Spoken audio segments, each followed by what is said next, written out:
गर तुम न सुनोगे तो मेरी कौन सुनेगा। शहीद हुए हैं, उसके अलावा जितने भी लोग हैं ये गैर अहले बैत हैं, यानी 49 लोगों का खून भी उसी के अंदर है और 23 अहले बैत का जिक्र भी, खून भी उसी के अंदर है।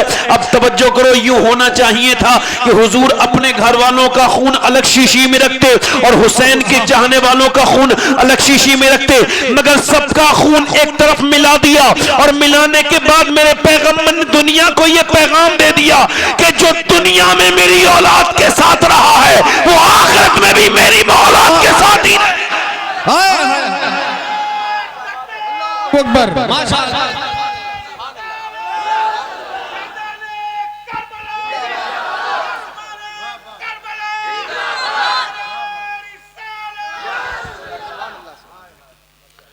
अब इसका शुमार नहीं होगा कि आपकी कौमियत क्या है, इसका शुमार नहीं होगा कि आप अंसारी हैं, इसका शुमार नहीं होगा कि आप पठान हैं, इसका शुमार नहीं होगा कि आप जो है वो मुगल हैं, इसका शुमार नहीं होगा कि आप जनाब मोहतरम शेख हैं, इसका शुमार नहीं होगा आप मंसूरी हैं। शुमार इसका होगा कि आपके दिल में हुसैन की मोहब्बत कितनी है।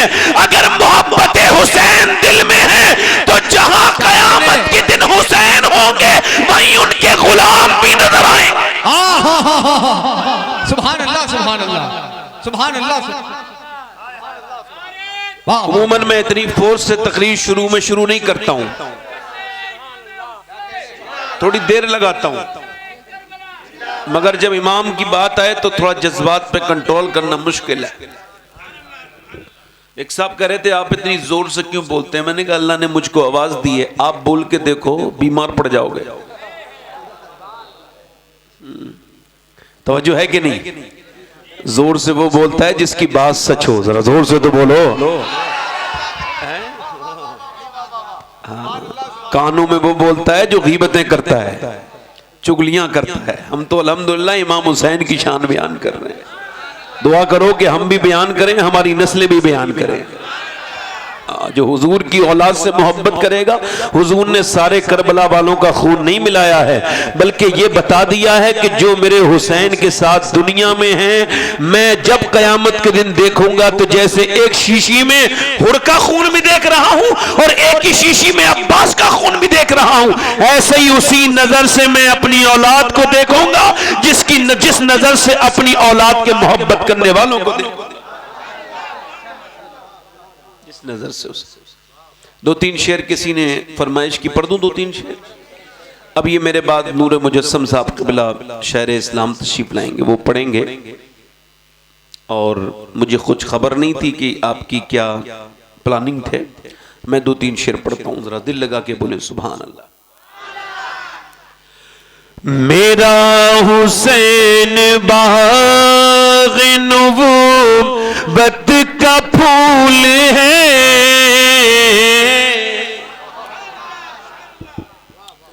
मेरा हुसैन बाग़ नबूवत का फूल है, मेरा हुसैन बाग़, मेरा हुसैन बाग़ नबूवत का फूल है, मौला अली की जान है, खूने बसूल है। सुभान अल्लाह सुभान अल्लाह। मौला अली की, सुभान अल्लाह। पढ़ो मौला अली की, मेरे साथ पढ़ो, मौला अली की जान है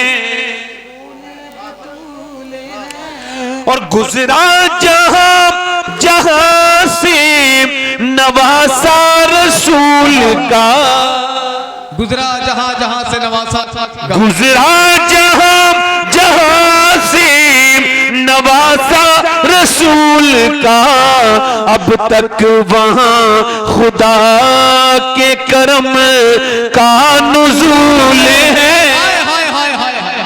नारे तकबीर, नारे रिसालत, जिक्र इमाम हुसैन, महफिल इमाम हुसैन, आशिकाने इमाम हुसैन। अब तक वहां खुदा के करम का नुज़ूल है, और दुनिया में और कौन है शबीर के सिवा।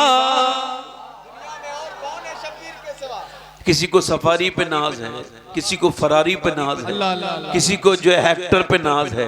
कोई कहता है मेरे पास क्रेटा है, कोई कहता है मेरे पास किया है, कोई तो बुलेट को भी बर्दाश्त नहीं कर पाता। यानी इंसान सवारी पर गुरूर करता है, मगर शायर कहता है दुनिया में और कौन है शबीर के सिवा, ऐसा सवार जिसकी सवारी रसूल है। ऐसा सवार जिसकी सवारी रसूल है। पढ़ो, ऐसा सवार जिसकी सवार रसूल है। माशाअल्लाह माशाअल्लाह। इसका आवाज भाई ठीक कर दो, ये जो आवाज वापस दे रही है जवाब, ये जरा ठीक नहीं है। मैं अपनी बात को आपसे कह रहा हूं, इमाम हुसैन सुभान अल्लाह। आप इसका जरा थोड़ा सा भाई इसका आवाज कम कर दो भाई, आवाज कम कर दो भाई। है क्या आवाज वाले? आवाज बेहतर कर दे ताकि लोगों तक आवाज की आवाज साफ चली जाए बस। मुझे आपसे कुछ और नहीं चाहिए, आप बस उसकी आवाज को ओके कर दें। माइक आपका बहुत अच्छा है, इतना अच्छा है कि मैं इतनी देर से अच्छा करने के लिए कह रहा हूँ।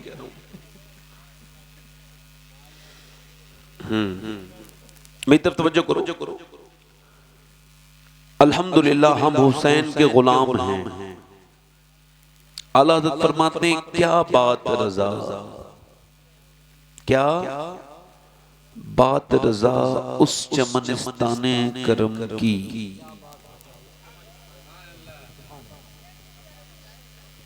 ज़हरा है कली जिसमें हुसैन और हसन फूल।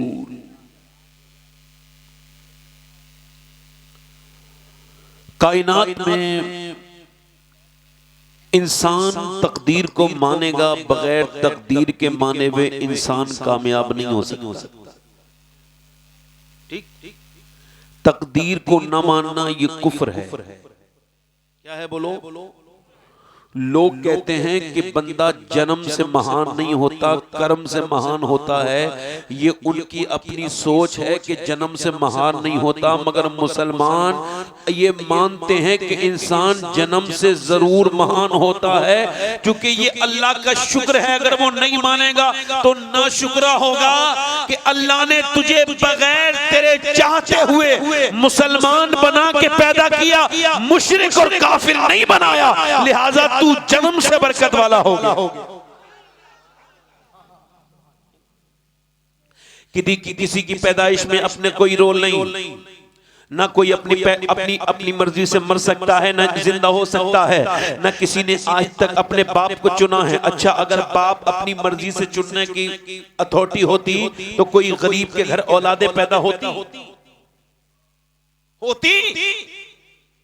आप अपनी मर्जी से अपना भाई नहीं चुन सकते, आप अपनी मर्जी से अपनी बहन नहीं चुन सकते, आप अपनी मर्जी से अपना बाप नहीं चुन सकते, आप अपनी मर्जी से अपना नाना नहीं चुन सकते, आप अपनी मर्जी से अपना दादा नहीं चुन सकते, आप अपनी मर्जी से अपनी नानी नहीं चुन सकते। सब आपके बस में कुछ भी नहीं है। मगर जरा गौर तो करो, किसी का बाप अगर शरीफ होता है तो उसकी माँ ठीक नहीं होती। किसी को दुनिया में माँ अच्छी मिल जाए तो बाप अच्छा नहीं मिलता है। कभी ये नसीब का मामला है। किसी को अल्लाह ने बाप अच्छा दे दिया तो माँ अच्छी नहीं है, किसी के भाई अच्छे हैं तो बहनें अच्छी नहीं है, किसी की बहनें अच्छी हैं तो भाई बड़े खतरनाक हैं, किसी की बहनें भाई दोनों अच्छे हैं तो मियाँ फिर उनके नाना नानी अच्छे नहीं हैं। मगर दुनिया में एक हस्ती ऐसी है जिसे जिधर से भी देखोगे वो लाजवाब ही नजर आएगी।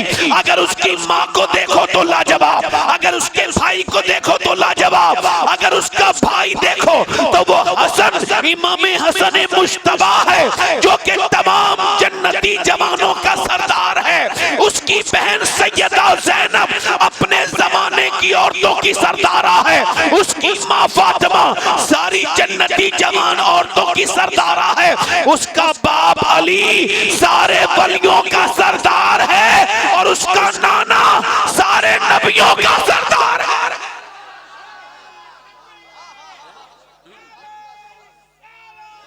अफजल है कुल जहां में घराना हुसैन का,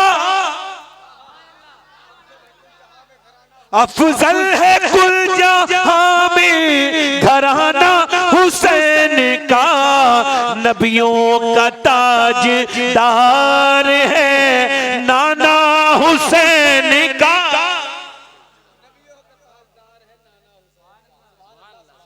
नबियों का ताजदार है, पढ़ो नाना हुसैन। ये अल्लाह का फजल है कि हुसैन को अल्लाह ने बहन दी तो ज़ैनब अता की, जरा जोर से तो बोलो सुभान अल्लाह। और दोनों भाइयों के चेहरे सुभान अल्लाह। इनकी वालदा के बारे में अम्मी आयशा फरमाती हैं, अल्लाह अम्मी आयशा फरमाती हैं, सैयदा आयशा फरमाती हैं, अगर कोई चलने में, बोलने में, उठने में, बैठने में, खाने में, पीने में, मुस्कुराने में, आने में, जाने में, माफ करने में, सखावत करने में बिल्कुल नबी की तरह है, तो वो कोई और नहीं था बल्कि सैयदा फातिमा ज़हरा थी। इकबाल कहता है, लोग मुझसे कहते हैं कि हुसैन ने करबला में हक अदा कर दिया, मैं कहता हूं कि हुसैन ने हक अदा कर दिया, ये ठीक है, मगर इसका इब्तिदाइया कहां है, इसका दीबाचा कहां है? माइक वाले से आप एक बार रिक्वेस्ट कर लो कि अगर इसकी जो गूंज है उसको कम करके आवाज सादा कर दे तो बड़ी मेहरबानी होगी। इको की वजह से मेरी आवाज समझ में नहीं आ रही है, और मैं ये बात शुरू से कह रहा हूं तो उनके ये समझ में क्यों नहीं आ रही बात। अब साफ कर दें, आपने यहां कर दिया, यहीं छोड़ दें बस। अल्लाह ने आप लोगों को आवाज आ रही है अब साफ, ठीक है। ये आप इको बाद में जब कोई मांगे तो दीजिए आप उसको, आप तशरीफ रखें, आराम से बैठे। इकबाल कहता है, लोग कहते हैं कि हुसैन ने करबला के मैदान में हक अदा कर दिया, मगर कहते हैं, इकबाल कहता है, मैं कहता हूं हुसैन ने बाद में हक अदा किया है। पहले अली ने मदीने में बाप होने का हक अदा किया है और फातिमा ने मां होने का हक अदा किया है, फिर हुसैन ने करबला में हक अदा किया। नाचने गाने वाली औरतों के घर पे नेक बच्चे पैदा नहीं होंगे, फिल्में देखने वाली, ड्रामे देखने वाली औरतों के यहां पर नेक बच्चे पैदा। अब क्या बात है कि हुसैन पैदा नहीं हो रहे, गुलाम हुसैन पैदा नहीं हो रहे। हैदराबाद दक्कन में एक औरत तकरीर करने आई, मिंबर पर थी डीएम जिला अधिकारी, बोली हुसैन के मानने वालों, मैं हुसैन को भी, मैं भी मानती हूं, मैं हिंदू हूं, मगर हुसैन से मोहब्बत है, आस्था है, यकीन है, विश्वास है हुसैनियत में, मगर सवाल ये करने आई हूं 1400 बरस बीत गए, दूसरा हुसैन क्यों नहीं पैदा हुआ? सदियां बीत गई, हुसैन दूसरा क्यों नहीं पैदा हुआ? अब जवाब हो तो कोई दे। उसने एक बार पूछा, कोई नहीं बोला, सबने गर्दन झुका ली। दूसरी मर्तबा का फिर गर्दन झुक गई। उसने तीसरी मर्तबा का, ये बताओ क्या तुम्हारे पास जवाब है, हुसैन क्यों नहीं पैदा हुआ? तो एक बूढ़ा नीचे से खड़ा हुआ, बोला बेटी तू आई, तेरा बड़ा शुक्रिया, मगर हमें जलील मत कर। सुन, हुसैन तो पैदा हो जाता मगर दुनिया में दूसरी फातिमा ही नहीं आई।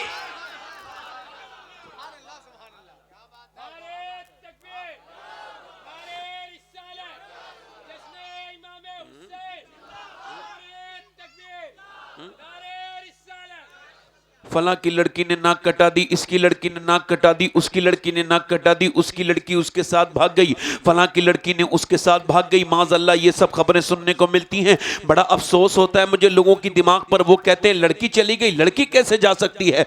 लड़की जितनी मोहब्बत करती है इतना तो लड़का कभी प्यार कर ही नहीं सकता अपने बाप से। लड़कियां तो अपने बाप की जनाजे की रौनक हैं, जिसके यहाँ पर लड़कियां नहीं है उसका तो जनाजा भी बेरौनक उठता है। आखिर बात ऐसी कौन सी हुई कि लड़कियां हाथों से निकलने लगी। आखिर कौन सी ऐसी बात हुई? क्या आप एक ही रुख देखेंगे कि आप बताएं एक तरफ की बात गुड़ से ज्यादा मीठी होती है? आप कहेंगे लड़की ने इज्जत खराब कर दी, सब कहेंगे हाँ हाँ कर दी। अरे लड़की ने पहले बाद में की थी, पहले घर के अंदर बर्बादी शुरू हो गई थी।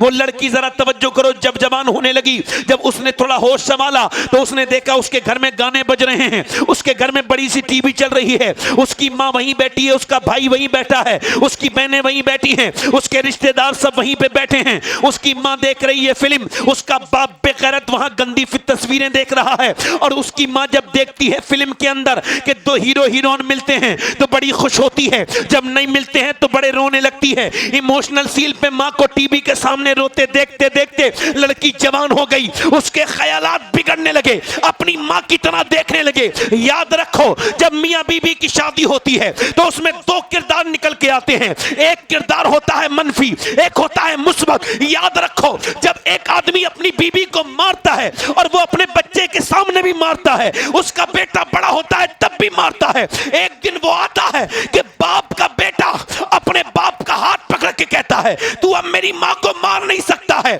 ये बताओ अगर इसने बदतमीजी की, हालांकि ये मना है, माँ बाप के झगड़े में औलाद को नहीं बोलना चाहिए, मगर जरा तवज्जो करो, ये बेटा अपनी माँ को पिटते देखने लगा और कुछ दिनों के बाद ये जवान हुआ, इसकी भी शादी हुई, इसने भी अपनी बीबी को मारा। इससे जब पूछा तूने क्यों मारा, कि जब मेरी माँ बदतमीजी करती थी तब मेरा बाप मारता था। यानी माँ से इसने अपने बाप से माँ को मारना सीखा, औरत से हाथ सीखा, औरत पर हाथ उठाना सीखा, यानी औरत पर हाथ उठाना इसने अपने बाप बदतमीज से सीखा।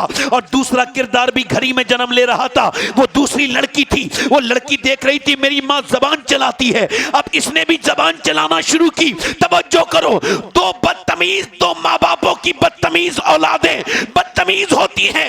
अगर बाप ने अपनी बीवी को मानने के बजाय उसके साथ मोहब्बत का रवैया किया होता तो इसके घर पे आके किसी दूसरी बेटी पिटी नहीं होती।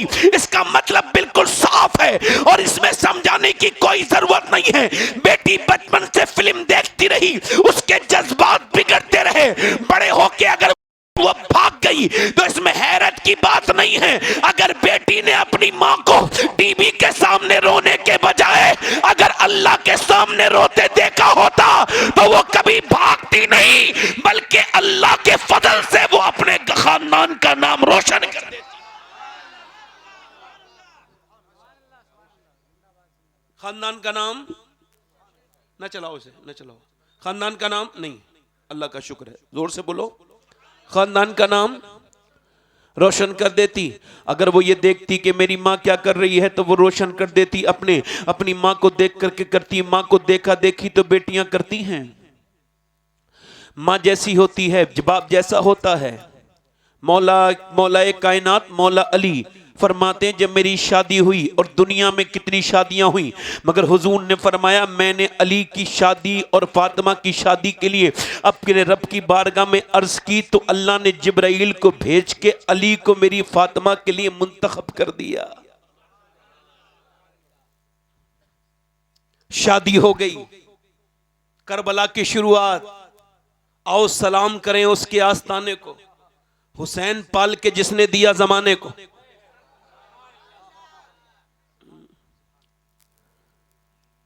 जब दो नहरें निकली और जब वो मिली तब हुसैन बने हैं। और कैसे बने, तवज्जो करें, गौर करें। अली की जब शादी हुई है, मौलाए कायनात फरमाते हैं हुजूर के यहां पर सबने रिश्ते भेजे, हुजूर ने मना फरमा दिया। अबू बकर सिद्दीक ने रिश्ता भेजा, हजरत उमर ने रिश्ता भेजा। हुजूर ने फरमाया मैं अपनी बेटी का रिश्ता अपने रब के ऊपर छोड़ता हूं। अली कहते हैं मेरे पास अबू बकर सिद्दीक आए और कहा कि मेरा दिल कहता है अली कि तुम हुजूर की बेटी को रिश्ता भेजो और तुम्हारे साथ ही फातिमातुज़ ज़हरा की शादी होगी। कहते हैं अली मैं गया, मैंने कहा यार अबू बकर तुमको पता है मेरे पास अपना घर तक नहीं, आप मुझसे शादी के लिए कह रहे हैं। तो कहा जाओ। तो हुजूर ने फरमाया अली मौला अली हुजूर की बारगाह में पहुंचे। सरकार ने फरमाया अली कैसे आए? अर्ज की हुजूर आपको देखने का दिल करता था तो हाजिर हो गया। फरमाया ये बात तो ठीक है, मगर जो तेरे दिल में बात है अली वो भी कह दे। अली बोले मेरी आंखों में आंसू आ गए और मैंने अर्ज की हुजूर बचपन से आपने पाला, पढ़ाया लिखाया आपने, अली की जिंदगी पे सारे एहसानात आपके, ये सब करम है तुम्हारा हुजूर। एक अर्ज और करना चाहता था कि फातिमतुज़ ज़हरा की शादी आप मेरे साथ कर दें, मैं उनका हाथ लेने आया हूं। कहते हैं अली हुजूर खामोश हो गए, मैं डर गया कहीं सरकार मना तो नहीं कर देंगे, मगर अचानक हुजूर मुस्कुराए और कहा अली मुबारक हो, मैं अल्लाह के हुक्म का इंतजार करता था, जिब्राइल आए हैं और उन्होंने कहा अल्लाह फरमाता है अली की शादी फातिमा के साथ कर दी जाए। अल्लाह राजी, अली राजी, नबी राजी है। फिर हुजूर ने फरमाया मगर रुक जाओ अली, पहले अपनी बेटी से भी पूछ लूं। हुजूर ने पहली दुनिया में पहला बाप है मेरे आका जिन्होंने अपनी बेटी से उनकी शादी के बारे में पूछा है, और वो भी ऐसे नहीं आमने सामने, पर्दा सामने लगवा दिया, पीछे बेटी को बिठा ला, खुद आगे, और फरमाया अगर हां करती हो तो खामोश रहना, और अगर तुमको रिश्ता मंजूर ना हो तो सिर्फ हिला देना पर्दा, हम समझ जाएंगे कि तुमको रिश्ता मंजूर नहीं। लोग कहते हैं बेटियों को उन्होंने बचाया है, इन्होंने, बेटी को तो किसी ने नहीं बचाया, बेटी को सिर्फ मेरे नबी ने बचाया। ये तो सिर्फ नारे लगाते हैं। आज औरतों को भी बड़ा दिमाग खराब हो गया, औरतों का भी, आजादी हो जाए, अरे माज़अल्लाह आजादी, अरे कोई लड़की बहुत कामयाब हो जाए तो एयर होस्टेस बन जाएगी, 1.5 लाख 2 लाख रुपए महीना, 3 लाख रुपए महीना कमाएगी, मगर उसकी नौकरी कैसी है? तवज्जो करो, अपनी मर्जी से कपड़े नहीं पहन सकती, ना चाहते हुए भी अपने जिस्म की नुमाइश करेगी, दुपट्टा नहीं ओढ़ सकती, तवज्जो है। फिर जब जाएगी तो गंदी नजरें उस पर पड़ेंगी। जब मैं फ्लाइट के अंदर अनाउंस सुनता हूं नाम आमिना, आपकी क्रू मेंबर का नाम है फातिमा, तो मुझको तकलीफ होती है कि ये कहां आ गई और ये नाम लेके तो नहीं आती यहां पर। अब एयर होस्टेस सामने है, गंदे से गंदा आदमी, बेकार से बेकार इंसान नजरें डाल रहा है, बुरी बुरी, बुला रहा है यहां पे आ, लो पानी लेके आओ, लो ये लेके आओ, कुछ तो बदतमीजी भी करते हैं वो लोग, करते नहीं करते, ये लेके आओ वो लेके आओ, ना अपनी मर्जी से सो सकती है, ना अपनी मर्जी से उठ सकती है, ना अपनी मर्जी से मेकअप कर सकती है। और सुनो, एक तरफ देखो वो पूरे हवाई जहाज के लिए मेकअप करती है, तवज्जो करो, पूरे हवाई जहाज के लिए मेकअप करती है। ये आजादी अंग्रेजों ने तुम्हें दी है कि माचिस की डिब्बी तक पे तुम्हारे फोटो लगा के बेच रहे हैं, ये उनकी आजादी है, ये औरत को माज़अल्लाह ये बेच रहे हैं। बताओ जरा सा, जेवरात की दुकान पर माज़अल्लाह औरत की तस्वीरें लगा दी हैं बेकार बेकार, कि इन गंदी तस्वीरों को देख के हमारा काम चल जाए। इस्लाम इसको पसंद नहीं करता। तवज्जो करो, मैं आपको बताऊं, एक तो वो आजादी है, ना अपनी मर्जी से उठ सकती है, ना अपनी मर्जी से सो सकती है, कोई पानी मंगाएगा पानी लेके आएगी, अपने बॉस के ऑफिस में काम करेगी तो बॉस को खुश करना पड़ेगा, उसकी मर्जी पूरी करनी पड़ेगी। और एक आजादी वो है जो मेरे नबी ने दी है कि घर में रहे, जब तेरा दिल चाहे तब पका। आज शौहर आके कह रहा है मुझे फला चीज खानी है, वो कह रही है मैं नहीं पका रही, मेरा दिल नहीं है, जाओ होटल से लेके आ जाओ। बच्चा कह रहा है अम्मी वो बना दो, नहीं आज नहीं बनाऊंगी कल बना दूंगी। शौहर से कह रही है चलो मुझे घुमा के लाओ, वो घुमा के भी ला रहा है। इसने ना कुछ कमाया ना इसने कुछ किया। मुझे बताओ, आजादी एक वो है, एक ये है, बताओ तुम्हें कौन सी आजादी अच्छी लगी? एक वो आजादी है जो अपने घर में मलका और रानी बन के रह रही है, और एक वो आजादी है जो सारों की नौकरानी बन के रह रही है। बताओ कौन सी आजादी अच्छी है? बताओ हैं? ये जितना एयर होस्टेस फ्लैट में मुस्कुराती है ना, एक सबको देख के, पैसेंजर को, अगर एक औरत अपने शौहर को देख के इसमें से आधा भी मुस्कुराए तो कभी तलाक नहीं होगी। तवज्जो है कि नहीं? ये बातें उनके लिए बता रहा हूं जो इनके दिमाग उस तरफ हो। जरा जोर से तो बोलो सुभान अल्लाह। हुजूर की बेटी की शादी हुजूर ने तय कर दी, फरमाया फातिमा अली का रिश्ता है, मंजूर कर लिया। कहा मेरी बेटी अब ये भी तो बता दे, तवज्जो करना जरा, 3 बातें कहूंगा पूरी तकरीर में, एक बात अब कह रहा हूं, एक बात थोड़ी देर के बाद, एक बात आखिर में। बस पहली बात कह रहा हूं, मेरी बेटी फातिमा, हर औरत का, लड़की का हक है मेहर, बताओ क्या चाहिए। सैयदा ने अर्ज की, अब्बा आपने मुझे दुनिया नहीं सिखाई है, मैंने आपको पूरी पूरी रात अल्लाह की हुजूर में रोते हुए देखा है, पूरी पूरी रात सजदों में अपनी उम्मत के लिए दुआ मांगते देखा है।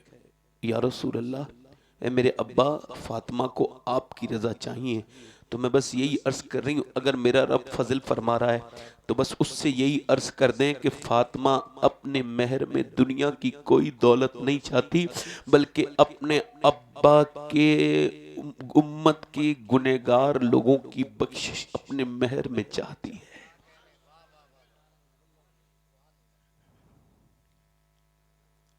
आप यहां बैठे हो, आपको पता भी नहीं है कि नबी की बेटी आपके लिए दुआ करके गई है। हाँ, सबको लगी हुई है दुआ। मेरे नबी ने पेशानी को चूम लिया, कहा फातिमा तुझ पे मेरे माँ बाप कुर्बान हो जाएं, तूने क्या मांगा है मेरी लाडली। दुनिया की लड़कियां कपड़े मांगती हैं, दुनिया की लड़कियां जेबर मांगती हैं, दुनिया की लड़कियां फैशन की तरफ जाती हैं। बेटी क्या मांग रही है? गुनहगारों की मगफिरत, उम्मतियों की मगफिरत, अपने अब्बा की, और वो भी अपने महर में। अल्लाह ने फरमाया जिब्राइल को भेजा, महबूब फातिमा से कह दें वो जिन्हें कयामत के दिन वो जिसे चाहे उसे जन्नत में लेके चली जाए।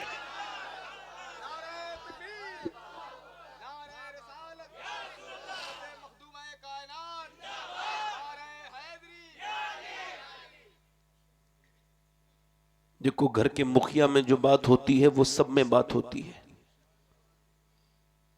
हजरत अब्दुल्ला इब्ने अब्बास कहते हैं कि मैंने नबी पाक को जब कब्र में रखा है, तवज्जो करो, कहां पे बोलो, कहां पे रखा है?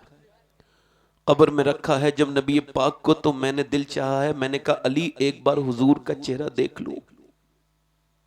मैंने अली से रो के कहा फिर कभी नजर नहीं आएंगे मेरे आका। अली ने कहा ठीक है, मैं भी देख लूंगा। कहते हैं अली कब्र के बाहर हैं, मैं अंदर हूं हल्का सा। कहते हैं मैंने जब कब्र से हुजूर के कफन हटाया चेहरे मुबारक से, तो हुजूर के लब हिलते थे, ये लब हिल रहे थे, और क्या फरमाते थे मालूम है? किसी ने पूछा हज़रत अली, किसी ने पूछा इब्ने अब्बास ये बताएं किसको याद कर रहे थे, बताओ किसको याद कर रहे थे? बेटी को नहीं, नवासों को नहीं, बिलाल को नहीं, अबू बकर को नहीं, उमर को नहीं, अली को नहीं। का फिर हुजूर के लब हिलते थे और फरमाते थे उम्मती उम्मती उम्मती। और मेरे आला हजरत फरमाते हैं जिस दिन से 1400 बरस हो गए आज तक वो लब वही बात कह रहे हैं, उम्मती उम्मती। तुम सब सो जाते हो मगर आज भी गुंबदे खजरा के मकी तुम्हारे लिए दुआ कर रहे हैं।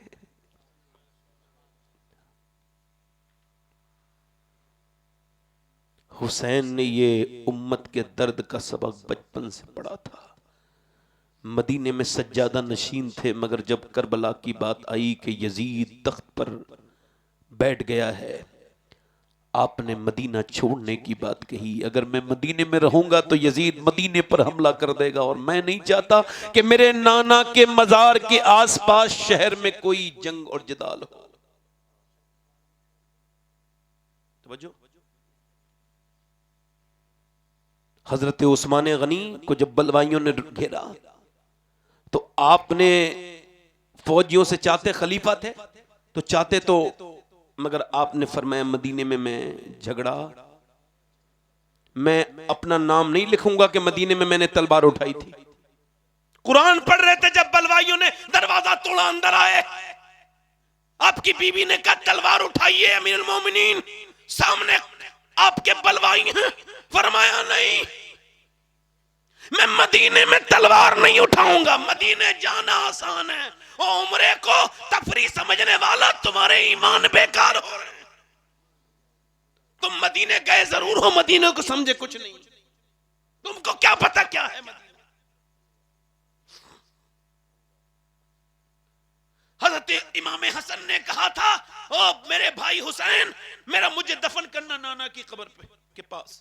मैंने अम्मी आयशा से इजाजत ले ली, मगर अगर झगड़ा हो तो फिर वहां तलवार न चले। इमाम हसन के, अच्छा ये बताओ, नाना के बराबर में हक नहीं था दफन होने का? बोलो था कि नहीं था? हैं? हजरत उसामा बिन जैद कहते हैं, मैं एक दिन हुजूर के दरवाजे पे गया, मैं बेतकल्लुफ था, तवज्जो करो। कहते हैं जब मैं गया तो हुजूर की चादर, हुजूर ओढ़े हुए थे चादर, कहते हैं पूरी चादर उड़ी हुई थी हुजूर के। इधर से कभी कोई ऊपर से उठता था कपड़ा, कभी वो काली चादर में इधर से उठता था कपड़ा। मैंने पूछा हुजूर अंदर कौन है? तो हुजूर ने ऐसे करके जब अपना हाथ उठाया तो एक तरफ हसन थे, और ऐसे हाथ उठाया तो एक तरफ हुसैन थे। फरमाया ये मेरे हसन हुसैन हैं, जो इनसे मोहब्बत रखेगा मैं उससे मोहब्बत रखूंगा, और मैं जिससे मोहब्बत रखूंगा उससे अल्लाह।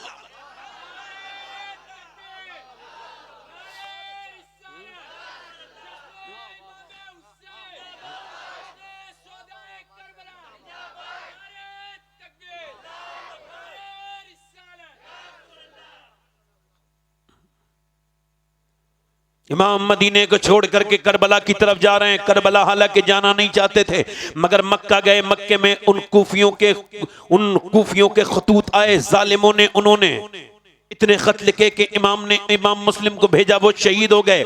इधर इमाम जब उस तरफ चले हैं और जब करबला के मैदान के करीब पहुंच गए, हुर बिन रियाही ने आपको रोक लिया, और रोकने के बाद इमाम अली मकाम की तरफ देखा, और उसने जो है ना इमाम को देखने के बाद कहा अगर आप जा सकते हैं तो चले जाएं। यजीद वो जालिम था जिसने इमाम हुसैन के ऊपर आर्मी से चढ़ाई करवाई थी, आर्मी से अपनी, और हुसैन जंग नहीं चाहते थे। मगर यजीद को पता था कि जब तक हुसैन है कोई मुझे खलीफा मानने के लिए तैयार, और यजीद की खिलाफत का कोई मसला ही नहीं था। इमाम हुसैन ने फरमाया मेरे जैसा यजीद जैसे की बैत नहीं कर सकता। समझो है कि नहीं? इमाम करबला के मैदान की तरफ चले, 72 लोगों को साथ लेकर के।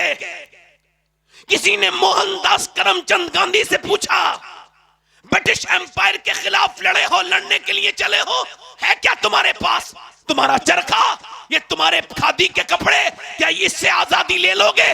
उस मोहनदास करमचंद गांधी ने कहा था मेरी भी हिम्मत नहीं हो रही थी, मगर मैंने एक काफिले के बारे में पढ़ा जो मदीने से निकला था और 72 लोगों के साथ निकला था, मगर जिन्होंने उन पर हमला किया वो मिट गए, मगर 72 के खेमे आज भी करबला में वहीं पे लगे हुए।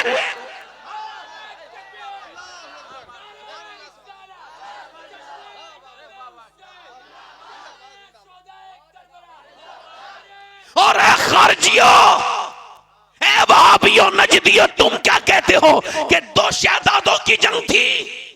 अबे किससे किसको मिला रहा है? बेवकूफ, तू ये कहता है कि शहजादों की जंग थी, तो चलिए भी जवाब दे दे हाथ के हाथ।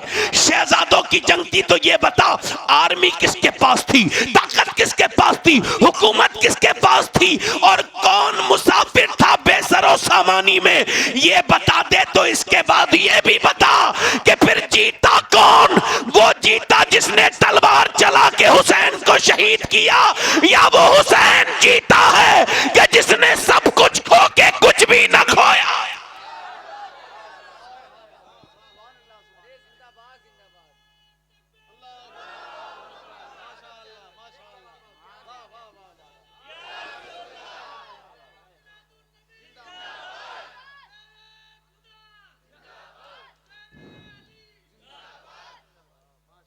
हुर बिन रियाही ने कहा जा सकते हैं तो चले जाएं।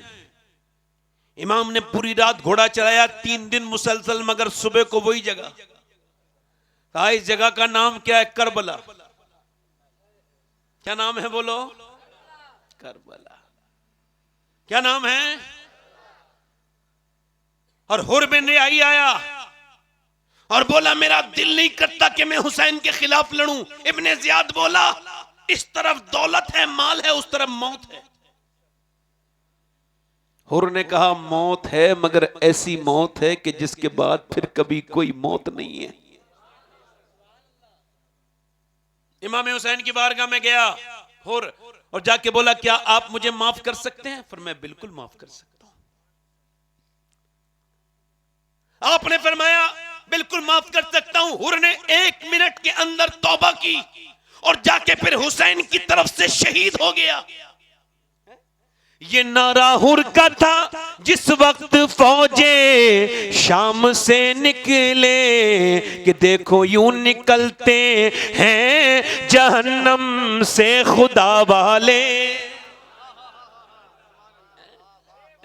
और किसी ने जब वतन पूछा तो ये हजरत ने फरमाया मदीने वाले कहलाते थे अब हैं करबला वाले। मदीने आए है।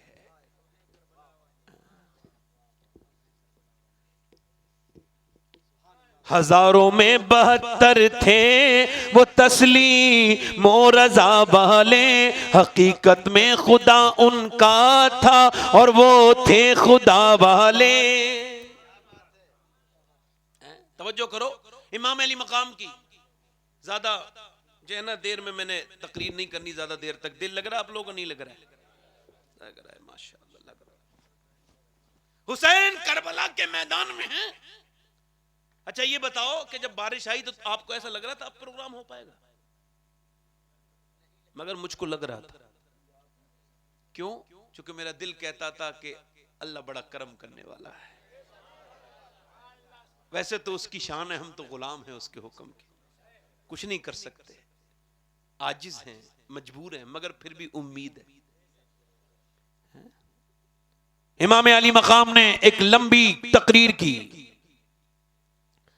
अच्छा रात के वक्त में चिराग बुझा दिया। तवज्जो करना, जरा गौर करना भाई। क्या बुझाया? फरमाया जिसको जाना है चले जाओ, यजीद को मुझसे मतलब है और किसी से मतलब, तुम 72 के 72 चले जाओ। और फरमाया मैं चिराग बुझा रहा हूं, अगर शर्म आती है तो चले जाओ। तवज्जो है कि नहीं? शर्म आ रही हो तो चले जाओ, मैं चिराग बुझा देता हूं, अपने अपने घर चले जाओ, अपने बच्चों अपनी बीवी में चले जाओ। मेरे इमाम अली मकाम ने फरमाया अब्बास चिराग बुझाओ। चिराग बुझा दिया गया। कुछ देर के बाद फरमाया अब्बास चिराग जलाओ। तो जितने थे उतने ही थे, उनकी सबकी आंखों में आंसू थे और कहते थे ए हुसैन इब्ने अली, आपने ये कैसे सोचा कि हम चले जाएंगे? हमारे बाप दादा 313 थे तो आपके नाना को छोड़ के नहीं गए, तो गुलाम आपके नवासों को छोड़ के कैसे चले? और हुसैन जाएंगे भी तो जाएंगे कहा, दुनिया आपकी है, आखिरत आपकी है। मगर यहां पर तवज्जो करना, हुसैन ने क्या फरमाया? इधर देखो, तवज्जो करो। फरमाया अब्बास चिराग बुझाओ, फिर कहा अब्बास चिराग जलाओ। अब्बास को भी तो इजाजत थी, जा सकते हैं, मगर हुसैन जानते थे कि मैं अब्बास से कह रहा हूं बुझा, अब्बास से कह रहा हूं जला। जानते थे और कोई तो जा भी सकता है, मगर मेरा अब्बास नहीं जा सकता। चिराग बुझाओ, चिराग जलाओ। इमाम ने फरमाया, एक तकरीर की, फरमाया मुझे पहचानो, मैं अल्लाह का रसूल का वही नवासा हूं जिसको मेरे नाना ने अपनी जबान से, मेरे नाना ने अपनी जबान से अपना लुआब पिलाया। लोग माँ का दूध पीते हैं, मैंने पैदा होने के बाद आमना के लाल के मुंह का लुआब पिया है। हुजूर का लुआब दहन पी के, सुभान अल्लाह। किसका लुआब दहन पी के? बोलो, बातें बहुत याद आ रही हैं मगर मुख्तसर, जोर से बोलो सुभान अल्लाह। हुजूर का लुआब पीकर, अच्छा देखो हुजूर ने अपना लुआब पिलाया। तवज्जो करो, इमाम अली को भी पिलाया। अली जब पैदा हुए तब भी हुजूर की गोद में दे गए तो हुजूर ने अपना लुआब पिलाया उनके दोनों बेटों की पैदाइश के बाद। अच्छा इनका नाम, एक का नाम जाफर रखा गया था, एक का नाम हज़रत अली ने जाफर रख दिया था, एक का नाम जो है वो एक नाम अकील रख दिया था। तो मगर हुजूर ने फरमाया दोनों के नाम बदलो, एक का नाम हसन रखो, एक का नाम हुसैन रखो। ये नाम इससे पहले किसी के नहीं रखे थे। अल्लाह ने इन नामों को छुपा रखा था हसन और हुसैन के लिए। तो जरा गौर करो, हुसैन वो हैं जिनकी माँ की शादी हुई है वो भी अल्लाह की मर्जी से, यानी इनके बाप का रिश्ता आसमानों पर तय हुआ है, और इनके नाम जब रखे गए हैं तो वो भी मेरे नबी पर वही आई है अल्लाह ने।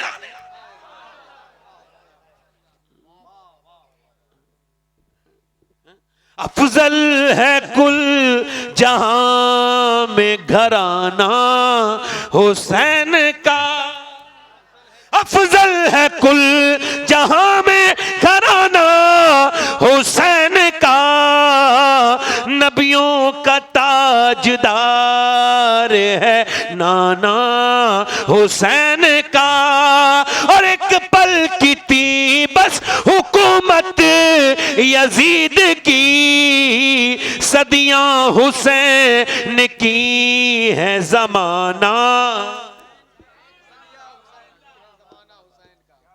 अब आखिरी बातें कर रहा हूं, ध्यान से सुन लेना जरा। इमाम अली मकाम ने तकरीर की मगर उन लोगों पर कोई असर नहीं हुआ। अच्छा, असर ना होना तो कभी किसी तकरीर करने वाले को मत देखा करो, अपने आप को देखा करो, दिल इतने गंदे लेके क्यों बैठे हो, है ना? वरना कोई कह सकता है कि हुसैन की तकरीर में असर नहीं था? अरे कोई कह सकता है? अरे तवज्जो तो करो, हैं? तवज्जो तो करो। हुसैन बोलते होंगे तो बोलते कैसे होंगे? कभी सोचा आपने? हुसैन से जब कोई मसला पूछने आता था तो आप उसका मसला बताते थे मदीने में, तो वो अपना मसला तो भूल जाता था, आपके चेहरे को देखता रहता था। परेशानी लेके आता था, आप परेशानी की उसकी बात कर रहे होते थे, वो देखता रहता था, रोता रहता था। हजरत उमर सुबह भी आते, दोपहर आते, शाम आते हजरत अली के घर पे। अली जरा एक मिनट, जरा अपने बच्चों को लेकर के आओ। एक दिन अली ने पूछा, ए उमर, ये तुम आप मेरे बच्चों को रोज देखते हो, 2 दिन के बाद ये रोज मेरे हसन हुसैन को क्यों देखते हो? कहा, मैं आपके बच्चों को नहीं देखता, मैं तो अपने नबी की तस्वीर देखता हूं, तस्वीर। मेरा इमाम बरेली से बोला, मादूम न था साया शाह सकलैन, उस नूर की जलवा गाहती जाते हसनैन, और तमसील ने इस नूर के 2 हिस्से कर दिए, आधे से बने हसन और आधे से हुसैन।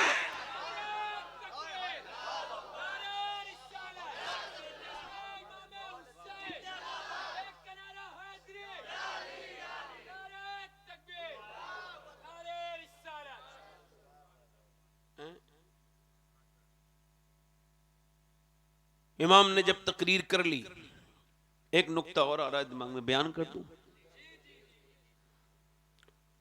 उलमा ने लिखा है कि जब खैबर के मकाम पे नबी को एक औरत ने जहर दिया तो गोश्त का टुकड़ा हुजूर ने बोटी को जबान पे रखा, तो जबान पे लगते ही वो बोली, मुझे मत खाइए, मेरे अंदर जहर है। हाथ में आई तो नहीं बोली, मगर जबान पे लगी तो बोल गई। उलमा ने पूछा, ये क्यों है? कह लगे, इस वजह से नबी के लुआब में अल्लाह ने वो तासीर रखी है, बेजबान को लग जाए तो अल्लाह जबान दे देता है, बेजबान को लगे तो जबान मिल जाए, जिसे एक बार लगे उसे जबान मिल जाए। अरे जिसने पैदा होने के बाद अपने नाना का लुआब पिया हो, एक बार नहीं न जाने कितने बार पिया हो, उस हुसैन और हसन का आलम क्या हो, क्या आलम होगा। बहुत सी चीजें याद आ रही हैं, मगर करबला पे खत्म करता हूं अपनी बात। अल्हम्दुलिल्लाह मुझे इस टॉपिक पे ज्यादा महारत है बोलने की, अल्हम्दुलिल्लाह, और मैं तैयारी भी नहीं की, मैंने ऐसे शुरू हो गया। क्यों? बाहर के लोग घर की बातें करेंगे तो तैयारी करेंगे, हमारे तो घर की बात। करबला तो हमारी घुट्टियों में पिलाई गई है, हमारी रगोजा में करबला है। हम करबला को कैसे भूल सकते हैं? कौन भूल सकता है करबला को? आला हजरत फाजिल बरेलवी फरमाते, जिसके दिल में हुसैन की और करबला वालों का गम ना हो, उसका ईमान नाकिस है।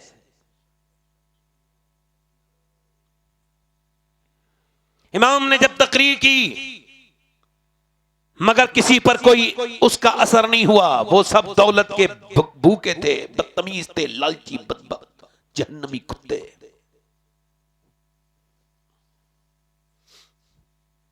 इमाम ने अब जंग शुरू करवाई है। जंग अभी शुरू नहीं हुई है। अभी एक साथ जंग की आवाजें शुरू हुई हैं। इमाम हुसैन के साथी चलते जा रहे हैं, जंग शुरू होती चली जा रही है। जंग जब शुरू हो गई तो उसके बाद एक औरत उधर से गुजर के जा रही थी। तवज्जो करना, बूढ़ी औरत थी, अपने बेटे की शादी की तैयारी करने के लिए, शॉपिंग करने के लिए निकल के जा रही थी। उसने जब आवाज सुनी तो बेटे से कहा, देख क्या कैसी आवाजें हैं। बेटा वापस आया, कहने लगा, अम्मा मैंने देखा एक बड़े खूबसूरत इंसान है, मगर उनकी जुल्फों पे गर्द है। इतना खूबसूरत इंसान मैंने कभी देखा नहीं। मैंने किसी ने पूछा, वो जो सामने खड़े हैं जिनका चेहरा सूरज से ज्यादा चमक रहा है, ये कौन है? किसी ने कहा, पहचाना नहीं, ये फातिमा का लाल है, इसका नाम हुसैन है। कहते हुसैन पर वक्त बड़ा सख्त आ गया है। मां ने कहा, बेटे अपने दूध का कर्ज मांग लूं कहां? कि बेटे इस वक्त मेहंदी लगाने का टाइम नहीं, मेरे लाल ये फूल सजाने का टाइम नहीं है। मैं क्या जवाब दूंगी नबी की बेटी को कि मेरे बेटे शहीद हो रहे थे, तू अपनी बेटी को बेटों की शादी मना रही थी? कहा, जा और शहीद हो जा। मगर वो बेटा भी आज की तरह थोड़ी था, जोरू के गुलाम जैसे बन गए बदबख्त। माओ को छोड़ दिया जालिमों ने। बेहिसो, अल्लाह ने तुम्हें अपने हबीब का गुलाम बनाया था, तुम अपनी बीबी के गुलाम बन गए। ये बीबियां भी देखना, इनका क्या होगा कयामत के दिन, जिन्होंने मां से बेटों को जुदा किया। मैंने दोनों तरफ की तकरीर करता हूं। मुझे उन सासों से भी शिकायत है जो बदतमीजियां करती, मगर मैं एक बात तो कह रहा हूं कि वैसे हक तो सबसे ज्यादा मां का ही है ना बेटे पर। मां ने कहा, जा मेरे लाल चला जा। बेटा गया, इमाम ने फरमाया, ना जज ले जा अपने बेटे को, जा शादी करना। तो कहने लगी, हुसैन देखो ऐसा है, गरीब के पास कुछ और होता तो आप पे कुर्बान कर देती। मैं अहले बैत की मानने वाली हूं, आपके नाना की कनीज हूं। अगर मेरा बेटे की शादी मेरा दिल नहीं करेगा करने को, आप ऐसा करो, कबूल कर लो, जवान बेटा है। इमाम ने फरमाया, ठीक है। बेटे को रुखसत किया। माँ ने पेशानी चूमी, जा बेटे अल्लाह के नाम पे दे दिया। उधर बेटा गया है, इधर तलवार चल रही है, इधर माँ ने ऐसे करके झोली फैलाई है। फैलाने के बाद दुआ कर रही है, ऐ अल्लाह मेरे बेटे की कुर्बानी कबूल कर ले।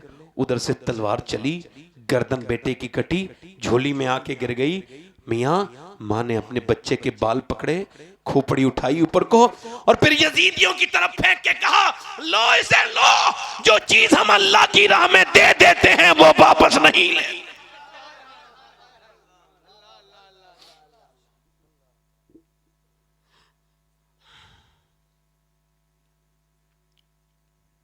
बाहर वाले जाते रहे। बाहर वालों के जाने के बाद फिर इमाम से बार बार कहते हैं, अब्बास जाने दीजिए। अब्बास कौन थे मियां? कमरे बनी हाशिम, जिसके बाजू अली की तरह, जिसका बदन अली की तरह। वो जो कहते हैं अली का जो है वो कद छोटा था, उनके खुद के कद छोटे हैं। किन बदतमीजों ने क्या देखा है तुमने मौला अली को? अरे जिसके बेटे नबी से मिलते हो तो क्या बाप न मिलता होगा नबी से? अली कहां से आए थे बताओ तो? सगे चचा के बेटे नहीं थे? तुमने कह दिया कि उनकी मां अल्लाह थोंद बाहर को निकली हुई है। तुम क्या समझते हो? तुम्हारे कहने से हम मान लेंगे? अरे अली का हुलिया उसे बता जिसने अली को देखा ना। हजरत सैयदना अब्बास अलंबरदार हाथ में तलवार लेकर के कह रहे जाने दो। इमाम ने फरमाया नहीं, मगर जब सकीना की प्यास बढ़ी, इमाम ने फरमाया जाओ अब्बास। मैंने कहा इमाम आपकी इस बात को कोई समझे न समझे, मगर ये आपका गुलाम समझ गया। आप बताओ 22,000 के लश्कर को चीर के जाके पानी तक पहुंचना ये आम बात है? बोलो जल्दी बोलो, आम बात है, आम बात है। मगर तवज्जो करो, हजरत अब्बास जब गए तो मियां वहां तक जितने जत्थे आए सबको काटते हुए गए और जाके पानी तक पहुंच गए। इमाम जानते थे कि मैं अगर इसे पानी तक भेजूंगा तब तो खैरियत हो जाएगी, ये पानी तक ही पहुंचेगा। और अगर मैंने इससे कह दिया जा अब्बास और 22,000 से लड़ ले तो एक को भी नहीं छोड़ता। ये मेरा वो भाई था जो कि एक हाथ में मशकीज़ा था, एक में तलवार थी, फिर भी किसी की मां ने दूध नहीं पिलाया। जो अब्बास के करीब आ जाता, ये अब्बास को याम नहीं था, ये अली के बाजुओं की ताकत लेके करबला में था। मगर ये कहने का मतलब है अब्बास का चेहरा बिल्कुल हजरत अली की तरह था।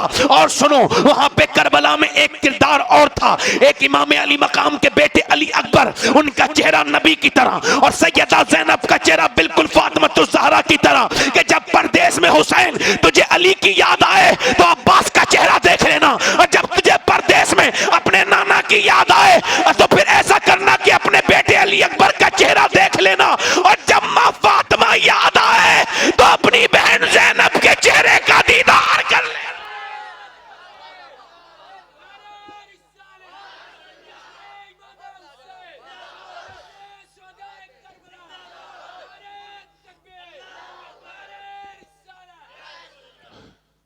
तुम चाहते हो तुम्हारे घरों में रूहानियत आ जाए तो प्यार करो नबी की औलाद से, मोहब्बत करो हुसैन से। हजरत अब्बास शहीद हो गए, एक बेटा गया है हजरत सईदना कासिम। यजीदियों ने कहा है कि जब कासिम मैदान में आए तो ऐसा लगा कि बादलों में से चांद बाहर को आ गया है। एक कुर्ता बदन पे पड़ा हुआ है, हाथ में तलवार है, फरमाया है कोई? यजीद को किसी ने लिखा था दिमाग खराब है, यजीद से किसी ने लिखा था कि आपका दिमाग ठीक है, 72 लोगों के लिए 22,000 का लश्कर भेज रहे हो। यजीद ने कहा था तुम्हारे दिमाग ठीक नहीं है, तुमको खबर ये तो है कि 72 हैं, मगर तुमको ये पता है कि अली के पोते कितने हैं, अली के बेटे कितने हैं।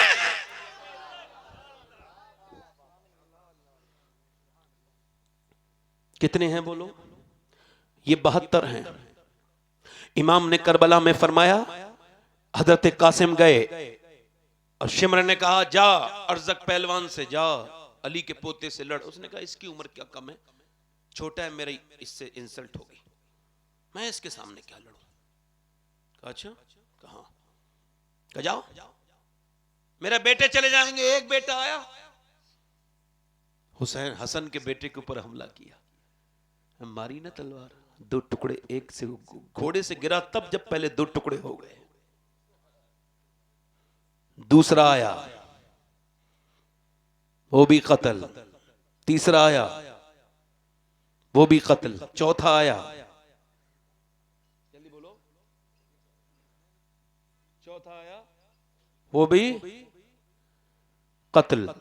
अर्जक से शिमन ने कहा नारे तकबीर, नारे रिसालत। गुलाम नूर मुजस्सम साहब तशरीफ लाए, तशरीफ रखें। बस मैं अपनी तकरीर को समेट रहा हूं।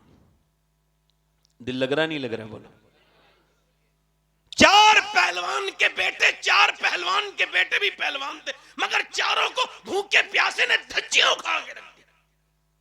अर्जक से कहा शिमर ने अब तू जा, तो अभी जाता हूं। जाके गुस्से में बोला तूने मेरे 4 बेटों को क्या मारा है, तो मैं तुझसे अभी बदला लेता हूं। हजरत कासिम बोले तू बच्चों की मौत की वजह से अकल भी खो बैठा है, तेरी तो ज़ेन की जो रस्सी है वो बंधी हुई नहीं है, तू तो गिरने वाला है। उसने झांक के नीचे को ज़ेन देखा, ऊपर गर्दन नहीं उठने दी, ऐसी तलवार मारी 2 टुकड़े नीचे को गिर गए। अली का घर भी वो घर है जिस घर का हर एक बच्चा जहां पैदा हुआ शेरे खुदा मालूम होता है। सबसे आखिर में इमाम के बेटे गए, हजरत अली अकबर, चेहरा हुजूर की तरह। जब हजरत कासिम को उठाने के लिए इमाम गए तो सबको तो ऐसे करके उठाते थे, मगर जब कासिम को उठाने गए तो अपनी चादर बिछा दी और फिर उस पे पहले सर रखा। फिर भाई का बेटा था ना, निशानी थी, जवान था, चचा थे, उठाया, फिर पांव उठाए, फिर जिस्म के और हिस्से उठाए, फिर गठरी बांधी, फिर लेके गए।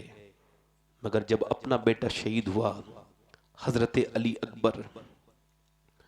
इमाम ने जाकर के देखा तो मैदान में वो अभी हयात थे, शहादत के करीब थे, आंखों में आंसू थे।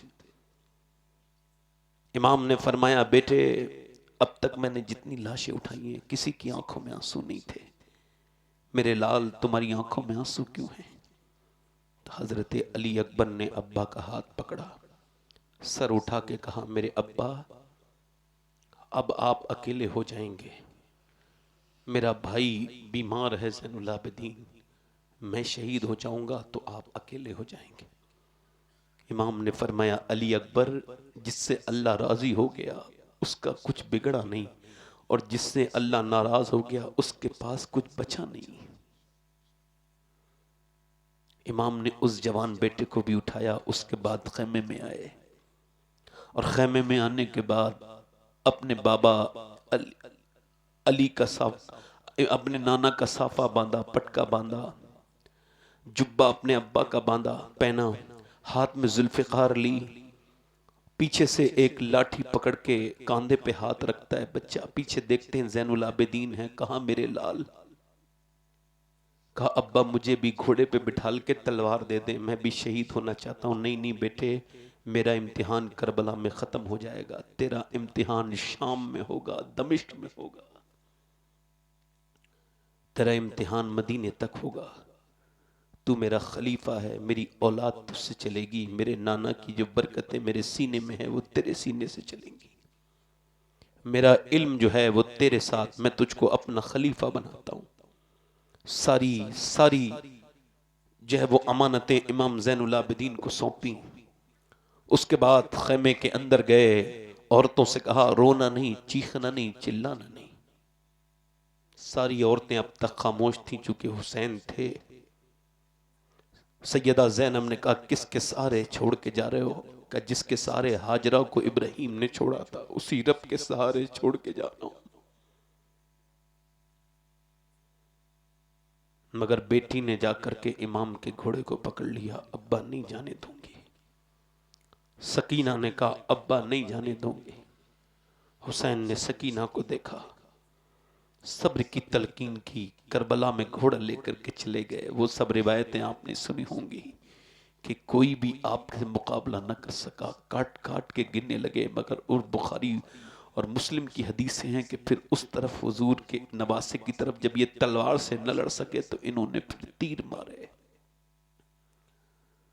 और एक दो तीर नहीं मारे, आपके एक तीर आकर के सीने में लगा। यहां पर एक नुक्ता पेश करूंगा, जब तीर लगा तो अपने खैमे से रोने की आवाज आई, खैमे की तरफ गए, कहा ज़ैनब क्या तुम रोई थी? कहा हाँ भाई, मैं तुम्हारी बहन हूं, मुसाफिर हूं, सफर में भाई, तुम्हारे सीने में तीर लगा है तो मुझसे बर्दाश्त नहीं हुआ। यहां तो बहनें जब लखनऊ छोड़ने जाती हैं, कोई जाता है सऊदी तो रोने लगती हैं, मगर ज़ैनब को सलाम करो, जब भाई जा रहा था तो रोई नहीं, मगर जब तीर लगा तो आह निकली। हुसैन ने फरमाया अभी तो मेरी लाश पर घोड़े दौड़ेंगे। अच्छा, यहां पर एक बात और है, इमाम ने हजरत अली असगर को दफन कर दिया था और किसी को दफन नहीं किया। उलमा ने लिखा है इस वजह से कि बाद में लाशों पर घोड़े दौड़े थे, तो इमाम ने इस वजह से दफन कर दिया था। उलमा लिखते हैं कि अगर अली असगर के जिस्म पर 6 महीने के घोड़ा दौड़ जाता तो इस कौम पर अजाब आता, बर्बाद हो जाती दुनिया।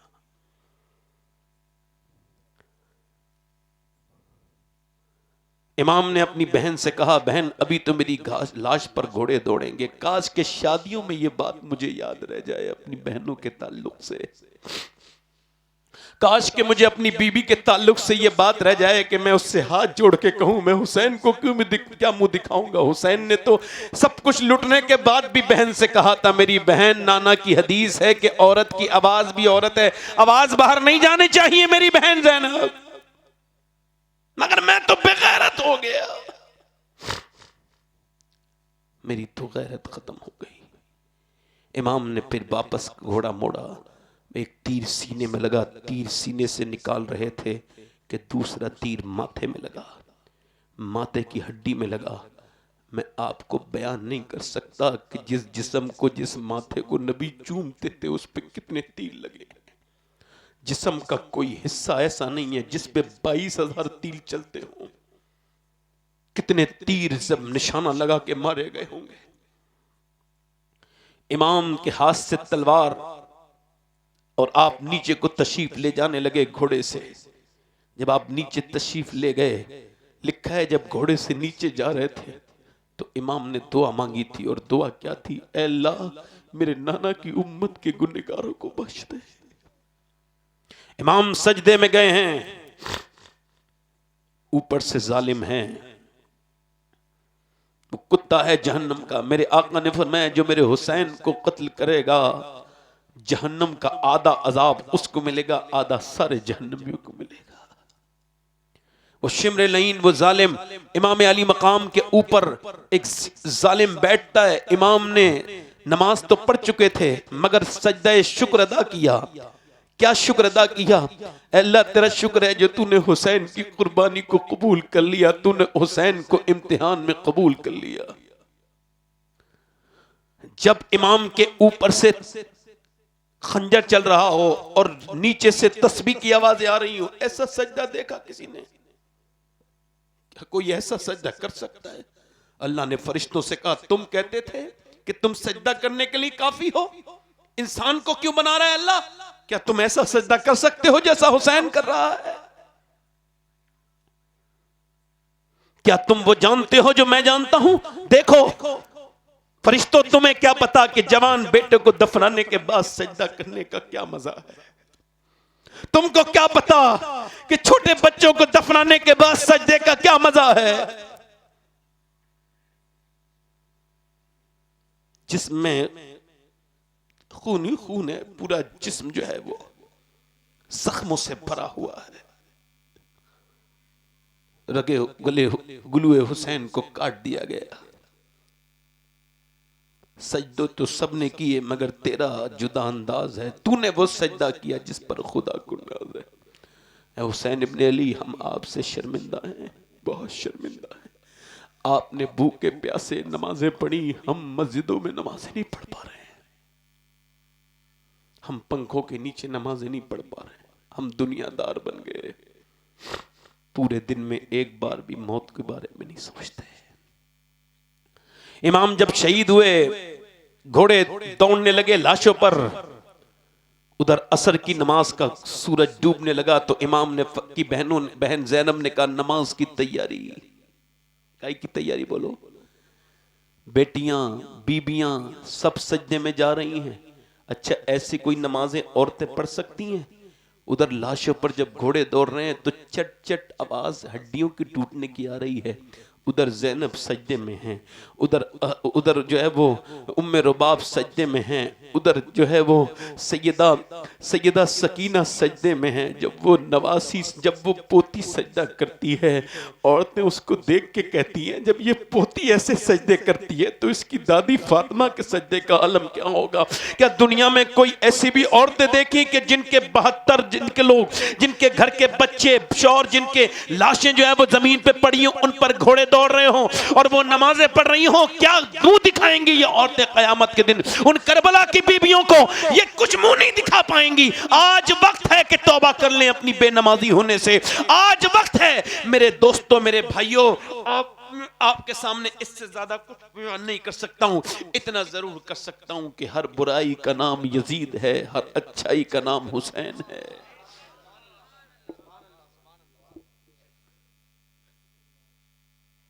न वो जो मिट सका वो हुसैन था, और जो मिट गया वो यजीद है। मैं हुसैन की शहादत का वास्ता देके कहता हूं, मौत करीब है, तौबा कर लो। अपने रब से कहो मालिक माफ कर दे, वो करीम है तो फिर वो माफ कर देगा। हुजूर से मोहब्बत करो और हुजूर की औलाद से मोहब्बत करो। हाथ उठा के बताओ कितने हुसैन के नाम पे गर्दन कटा दोगे? दोनों हाथ उठा के बताओ, बस नीचे हाथ कर लो। जो गर्दन कटा सकते हैं वो कुछ भी कर सकते हैं, कर सकते हैं ना कुछ भी। एक दूसरे की तरफ ना देखें, मुस्कुराएं ना, बस अपना गर्दन झुका के बताएं। कितने लोग ऐसे हैं जो इस महफिल में नबी के नाम पे गर्दन भी कटा सकते हैं और पूरी दाढ़ी भी रखा सकते हैं, इस महफिल में खड़े हो जाएं। जो पूरी दाढ़ी रखाएं, जिनकी दाढ़ी पूरी हो वो ना खड़े हों। आ जाओ, इधर आ जाओ, इधर आ जाओ, इधर इधर आ जाओ, आ जाओ, इधर आ जाओ, इधर इधर आ जाओ, आ जाओ, आ जाओ। जरा ये नूर मुझे जरा हार डालो जरा। हुजूर ने फरमाया जो मेरी औलाद की मोहब्बत में मरा वो शहीद है। आ जाओ, इधर आ जाओ। जो पूरी सुन्नत रखा है वो इस महफिल में निकल के आए। बाहर आइए, बाहर आइए। आप बैठे, आपकी दाढ़ी है, आप आ जाएं। जिनकी दाढ़ी छोटी हो या कटवाते हो, आपकी भी दाढ़ी छोटी है तकरीबन, आ जाइए, आ जाओ, आ जाओ, इधर आ जाओ। हुसैन की मोहब्बत में आ जाओ, करबला वालों की मोहब्बत में आ जाओ, आ जाओ। और कोई आशिक रसूल है जो हुसैन की मोहब्बत में खड़ा हो जाए? करबला से हुसैन देख रहे हैं कि मेरी कुर्बानी रायगा नहीं गई है, आज भी मेरे नाना की उम्मतियों में मेरी मोहब्बत मौजूद है। और कोई आशिक रसूल है? कोई और आशिक रसूल है इस महफिल रसूल में जो अपने गुनाहों से तौबा करके आज से पूरी दाढ़ी रखाने की नियत करे? माशाल्लाह। आ जाओ, बाहर आ जाओ, आ जाओ, आ जाओ। तौफीक देने वाला अल्लाह ही है, दुआ करने वाले हम सब लोग हैं। बनाओ हजरत, बनाइए। पीर अब्दुल माजिद साहब बनाइए। आइए, आइए। वाह वाह वाह, माशाल्लाह। तो वो जो है, इधर आइए। कितने हो गए ये? 1 2 3 4 5 6 7 8 9 हो गए। 10वां है कोई? 10वां इमाम हुसैन का चाहने वाला, 10वीं मुहर्रम की बरकत से 10वां। देखो ये है बेहतरीन मोहब्बत इमाम हुसैन की कि तुम नेक बन जाओ, गुनाहों से तौबा कर लो। शराब पीता था यजीद, जिना करता था यजीद। आओ इन सब चीजों से तौबा करके हुसैनियत का दामन थाम लें। आओ आशिक रसूल बनो। आओ। कोई नौजवान और कोई है जो अपने गुनाहों से तौबा करे? आओ, आओ, आओ। कोई आशिक रसूल और है? कोई मुस्कुराए ना, किसी की मोहब्बत पे कोई ना हंसे। याद रखो अल्लाह किसको कबूल करे ये उसको ही पता है। मगर कोई और आशिक रसूल है इस महफिल रसूल? चलो रख दो, डाल दो, डाल दो दोनों। दिल में कोई दुआएं हो वो भी मांगते रहना। ये दुआओं की मकबूलियत का वक्त है। इस वक्त अल्लाह की रहमतें बरस रही हैं। डाल दो, डाल दो। चलो हाथ उठा के कहो इंशाअल्लाह आज के बाद न दाढ़ी कटेगी न मुड़ेगी इंशाअल्लाह। उलमा को गवाह बना के तौबा करते हैं इंशाअल्लाह। बैठ जाए अपनी अपनी जगह। अच्छा, नमाजों की पाबंदी इंशाअल्लाह इरादा करें, वादा नहीं इरादा। दोनों हाथ उठा के नमाज पढ़ेंगे इंशाअल्लाह। दोनों हाथ उठा के नमाज पढ़ेंगे इंशाअल्लाह। दोनों हाथ उठा के नमाज पढ़ेंगे इंशाअल्लाह। अपनी बहन बेटी को पर्दा कराएंगे, दोनों हाथ उठा के इंशाअल्लाह। अल्लाह आप सबको सलामत रखे, बाकरामत रखे, नेक बन के रहें। अपनी बहनों से भी गुजारिश करता हूँ, क़यामत के दिन मुश्किल में पड़ जाओगी, वरना इन मोबाइलों को छोड़ के नमाजों की पाबंदी करो। अपने घरों में बरकत के लिए कुरान पढ़ा करो, अल्लाह का जिक्र किया करो। तुम यहूदियों की औरतें नहीं हो, तुम नसरानियों की औरतें नहीं हो, तुम नबी के दीन की मानने वाली हो, मुसलमानों की औरतें हो। अपने अंदर दीन पैदा करें, नमाज, पर्दा, हया पैदा करें। ठीक है, अल्लाह आप सबको सलामत रखे। हजरात बारिश भी हुई और मुझे 1.25 घंटा भी हो गया है बोलते हुए, और मैं अपने रब से तौबा करता हूँ। इंशाअल्लाह अभी नूर भाई पढ़ेंगे, फिर इंशाअल्लाह हमारी आपसे मुलाकात अगर ज़िंदा रहे तो होंगे। कोई बात बुरी लगी हो तो मेरी माफ़ कर देना। मौत का कोई भरोसा नहीं, कल भी आ सकती है, आज भी। आज ही तौबा कर लो, अपने रब से तौबा कर लो। देखो हुसैन की कुर्बानी आप ही के लिए थी, है ना। अल्लाह आप सबको सलामत रखे। कुरान में अल्लाह फरमाता है कुल ला असअलुकुम अलैहि अजरन इल्लल मवद्दत फिल कुर्बा, यानी अल्लाह ने फरमाया महबूब इन लोगों से कह दो कि आपको अगर ये कुछ बदला तबलीग का देना चाहते हैं तो अहले बैत की मोहब्बत, कुराबत वालों की मोहब्बत। तो सैयदों से मोहब्बत करना ये फर्ज है। क्या है? फर्ज है। अहले बैत से मोहब्बत करना ये फर्ज है। अल्लाह अहले बैत की मोहब्बत अता फरमाए। हमारी नस्लों को अल्लाह आप सबको बाकरामत रखे, सलामत रखे। मैं बैठा हूँ कहीं जा नहीं रहा हूँ, आपका बहुत बहुत शुक्रिया। अस्सलामु अलैकुम वरहमतुल्लाहि वबरकातुहू। अस्तगफिरुल्लाह रब्बी मिन कुल्लि ज़ंबिन व अतूबु इलैह। पढ़ लीजिए ला इलाहा इल्लल्लाह मुहम्मदुर रसूलुल्लाह व मा अलैना इल्लल बलाग। अस्सलामु अलैकुम वरहमतुल्लाहि ताला वबरकातुहू। बैठें आप, एक शख्स भी ना उठे, मैं बैठा हूँ। नूर भाई के नात का ऐलान नाजिम साहब करेंगे ज़रूर, मगर इंशाअल्लाह ये जल्दी से करेंगे। ये जल्दी का मतलब समझते होंगे, अल्लाह ताला इन्हें बरकत अता फरमाए। जल्दी का मतलब ये है कि जैसे अल्लाह ने ज़ोहर की जगह जब जुमे को पैदा जो है वो फ़र्ज़ किया, तो जुमे में 2 रकत हैं और ज़ोहर में 4 हैं। तो आखिर फ़जीलत वाली नमाज तो जुमे की ज़्यादा है, मगर ज़ोहर की नमाज में 4 हैं। उलमा ने कहा इस वजह से कि जुमे में खुतबा बढ़ गया तो अल्लाह ने 2 रकत कम कर दी। वक्त का इतना अच्छा इस्तेमाल इस्लाम से अच्छा कोई कर नहीं सकता।